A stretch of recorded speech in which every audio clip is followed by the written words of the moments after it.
So today I'm going to show you guys the 5 verb tenses that I have found that helped me the most over the first 6 months of learning Spanish. So if I'm being honest, these are not the only 5 verb tenses that I have used over the last 6 months, but they have been the most useful for me over that period of time. Now, of course, I've picked up other tenses along the way with conversations that I've had with people within context and reading and all of that kind of thing. But these 5 verb tenses are the ones that I have found I have used the absolute most and that I felt like I really couldn't get around not using them. Now, if you look at a conjugation chart, you're going to see that there are significantly more than 5 verb tenses, and I actually don't think that this is all of them either. But what you'll notice is that when I first started, I started ticking off the 5 verb tenses that I found were going to be the most useful for me. Now, I also ticked off some at the bottom of this page as well because, well, those are also very, very useful. But let's go ahead and jump right into those 5 verb tenses, and then I'll give you a little bonus at the end. So the first tense that a lot of people are going to say that you have to learn is the present tense, because of course it's going to be the one that you're going to be using to describe what you are doing in the moment. Now this might be debatable, and I can show you why here in just a minute, but for me, I think that it is the absolute most important tense that you have to know because it will give people the ability to express what is going on in the present moment.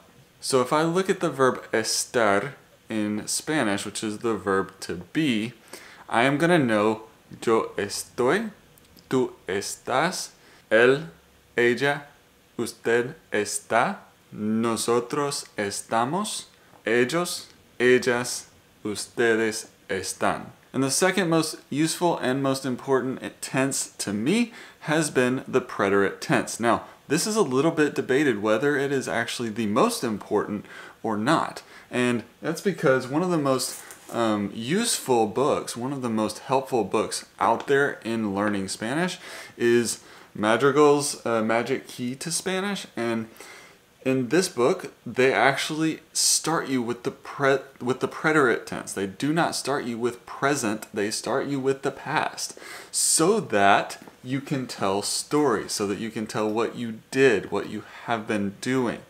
And that's actually one of the most helpful things in the world, is to tell people, okay, what did you do this weekend? What did you do this morning? What did you eat for breakfast? All of these kind of things, and it's a good argument that it is actually very useful. I still feel like, to me, it is the second most important because it's really important to be able to express what you're doing or need to do right now.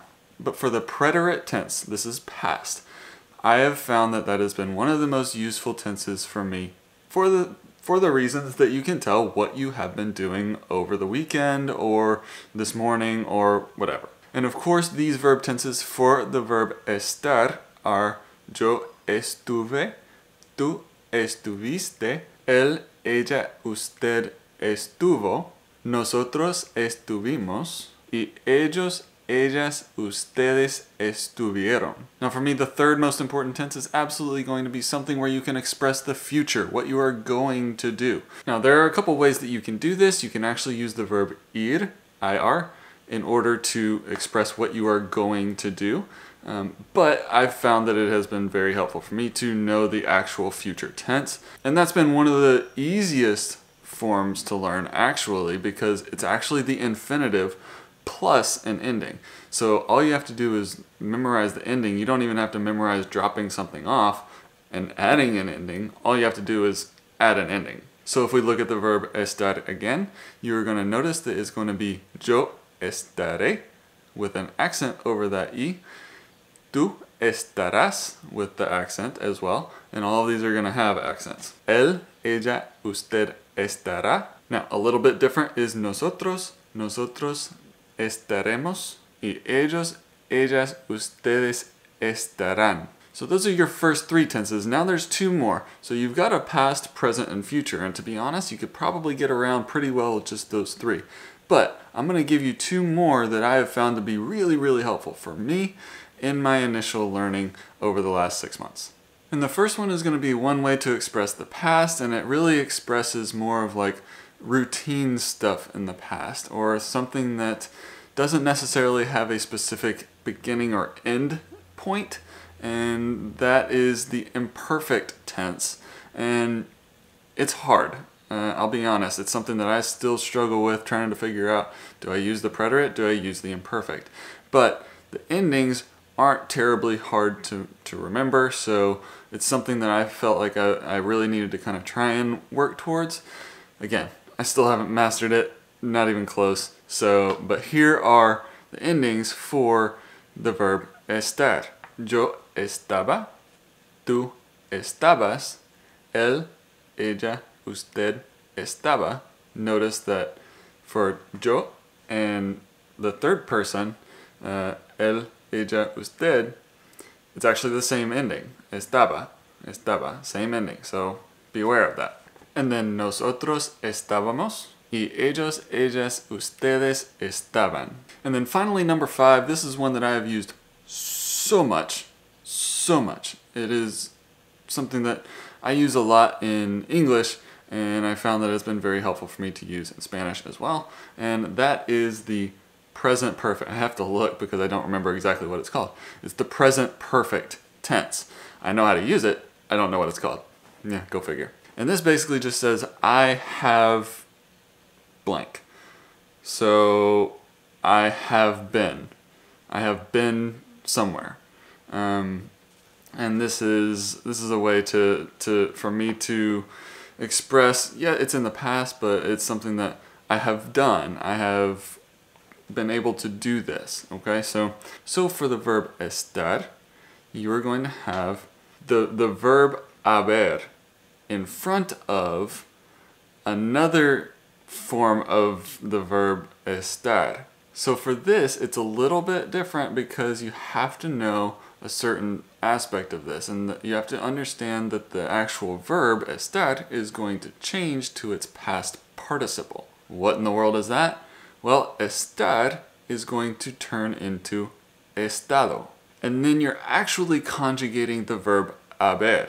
So the way that it's going to break down is you're going to have yo he estado, tú has estado, él, ella, usted ha estado, nosotros hemos estado, and ellos, ellas, ustedes han estado. So that's it. Those are the 5 most useful verb forms for me over the last 6 months. Now, I've got a little bit of a bonus for you because I'm going to show you also the verb tenses for expressing a command. Now, this is obviously really helpful because if you want to tell somebody to do something, and not in a demanding way, but in a way that's just like, hey, do this for me, then this is going to be really important. So if we're going to use the verb estar, what we have to understand is that for the positive and the negative command forms, they're going to be a little bit different, okay? So when we're actually giving these commands, you have to understand that the negative is not going to be exactly the same as the positive form. It's actually going to be in the subjunctive. Oh no, don't even talk about subjunctive, right? Because that's a whole different animal. But if you can learn these command forms, then you're already on the right path to knowing a little bit about the subjunctive. So if we're talking about an affirmative command, like you are going to tell somebody to do something, then I'm going to use a different word instead of estar because it just doesn't, I don't hardly ever use the verb estar in a command form. So let's use a regular verb, and we're going to use the verb comer because I'm always thinking about eating. So let's talk about the command forms for the verb comer. So I'm still working on this, so I'm going to actually reference my paper right now as we're kind of working through this. So for this, you're never going to command yourself to do something necessarily. So it doesn't have a first person form, yo. It has tú, and then él, ella, usted, and then nosotros, and ellos, ellas, ustedes. So for tú, you're going to say come. So instead of saying comer, you're just going to drop the R, and it's come. For él, ella, usted, you're going to say coma. For nosotros, nosotras, you're going to say comamos. And for ellos, ellas, ustedes, you're going to say coman. Now for the negative, and this is where we have to know a little bit about the subjunctive endings to the actual verbs. Okay, because if you're saying don't eat, so the command we were just saying was eat. you need, eat something, okay? This is the negative command. Don't eat that. Don't eat that, okay? So now instead of saying come, you're going to say no comas, okay? So gotta know this. And then you're gonna say for él, ella, usted, no coma, which is interesting because it's got the same ending as the previous, as él, ella, usted for the affirmative. So it's coma, no coma. And then you've also got for nosotros, nosotras, no comamos. And then ellos, ellas, ustedes is no coman. So the only one that actually changes in the negative command form is the tú form. So come, eat. No comas, don't eat. And one more thing, make sure that you learn the present participle too. So go look that one up, and I might even make a specific video on that here pretty soon.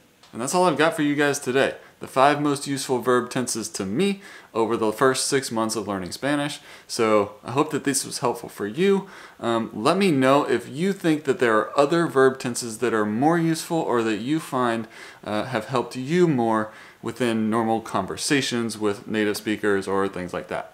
So head on out there, keep learning, and I look forward to seeing you guys next time.